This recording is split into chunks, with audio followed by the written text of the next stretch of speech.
Hi ಎಲ್ರಿಗೂ ನಮಸ್ತೆ, welcome back to my YouTube channel. ಇವತ್ತಿನ ವ್ಲಾಗಲ್ಲಿ ನಾನು ತೋರಿಸ್ತಾ ಇರೋವಂಥ ರೆಸಿಪಿ ಬಂದು ಸೊಪ್ಪಿನ ಪಲ್ಯ. ಸಿಂಪಲ್ ಮತ್ತು ಈಸಿ ಕೂಡ.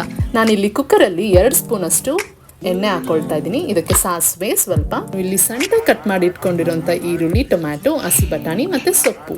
ನಾನಿಲ್ಲಿ ಕಟ್ ಮಾಡಿರೋಂಥ ಈರುಳ್ಳಿ ಹಾಕ್ಕೊಂಡು ಫ್ರೈ ಮಾಡ್ತಾ ಇದ್ದೀನಿ.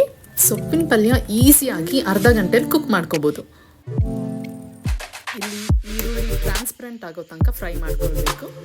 ಸ್ವಲ್ಪ ಅದು ಟ್ರಾನ್ಸ್ಪರೆಂಟ್ ಆಗ್ತಾ ಇದೆ ಅಂತ ಅನಿಸಿದಾಗ ಟೊಮ್ಯಾಟೊ ಆ್ಯಡ್ ಮಾಡಿ ಚೆನ್ನಾಗಿ ಫ್ರೈ ಮಾಡ್ಕೋಬೇಕು. ನಾನಿಲ್ಲಿ ಪಾಲಕ್ಕು ಮತ್ತು ಸಬ್ಬಕ್ಕಿ ಸೊಪ್ಪನ್ನ ಯೂಸ್ ಮಾಡ್ಕೊಳ್ತಾ ಇದ್ದೀನಿ. ನಿಮಗೆ ಬೇಕಂದರೆ ಇದಕ್ಕೆ ದಂಟಿನ ಸೊಪ್ಪು ಕೂಡ ಆ್ಯಡ್ ಮಾಡ್ಕೋಬೋದು.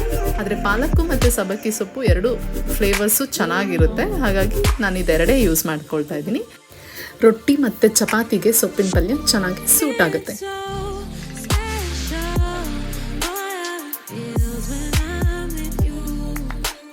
ಟೊಮ್ಯಾಟೊ ಚೆನ್ನಾಗಿ ಬೇಯಬೇಕು. ಚೆನ್ನಾಗಿ ಬೆಂದಮೇಲೆ ಇದಕ್ಕೆ ಸ್ವಲ್ಪ ಉಪ್ಪು, ಆಮೇಲೆ ಹಾಗೆ ಇದಕ್ಕೆ ಸ್ವಲ್ಪ ಅರಿಶಿನ ಕೂಡ ಹಾಕ್ಕೊಳ್ತಾ ಇದ್ದೀನಿ. ಇಲ್ಲಿ 1.5 ಸ್ಪೂನು ನಾನು ಖಾರದ ಪುಡಿ ಯೂಸ್ ಮಾಡ್ಕೊಳ್ತಾ ಇದ್ದೀನಿ.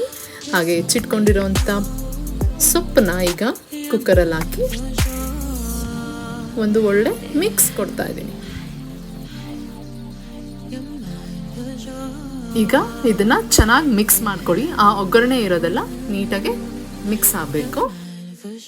ಪಾಲಕಲ್ಲಿರುವಂಥ ವಿಟಮಿನ್ ಸಿ ಮತ್ತು ಇ ಹಾಗೆ ಐರನ್ ಅಂಶ ಡಯಟಲ್ಲಿ ಇಂಕ್ಲೂಡ್ ಮಾಡೋದು ತುಂಬ ಒಳ್ಳೆಯದು. ಇದನ್ನು ಚೆನ್ನಾಗಿ ಮಿಕ್ಸ್ ಮಾಡ್ಕೊಂಡಾದ್ಮೇಲೆ ಇದಕ್ಕೆ ನಾವು ಹಸಿ ಬಟಾಣಿನ ಆ್ಯಡ್ ಮಾಡ್ಕೊಳ್ಬೇಕು. I have got a cute little helper to help me out. ನಾನಿಲ್ಲಿ ವಾಶ್ ಮಾಡಿ ಇಟ್ಕೊಂಡಿರೋಂಥ ಅರ್ಧ ಕಪ್ಪಷ್ಟು ಬೇಳೆನ ಆ್ಯಡ್ ಮಾಡ್ಕೊಳ್ತಾ ಇದ್ದೀನಿ. ಹಾಗೆ ಇದಕ್ಕೆ 1 ಸ್ಪೂನು ಸಾಂಬಾರು ಪೌಡರು ಹಾಗೆ 1 ಲೋಟದಷ್ಟು ನೀರು ಹಾಕ್ಕೊಂಡು 3 to 4 ವಿಷಲ್ಸ್ನ ಕೂಗಿಸ್ಕೊತಾ ಇದ್ದೀನಿ. ಸೊ ಸೊಪ್ಪಿನ ಪಲ್ಯ ರೆಡಿ ಇದೆ.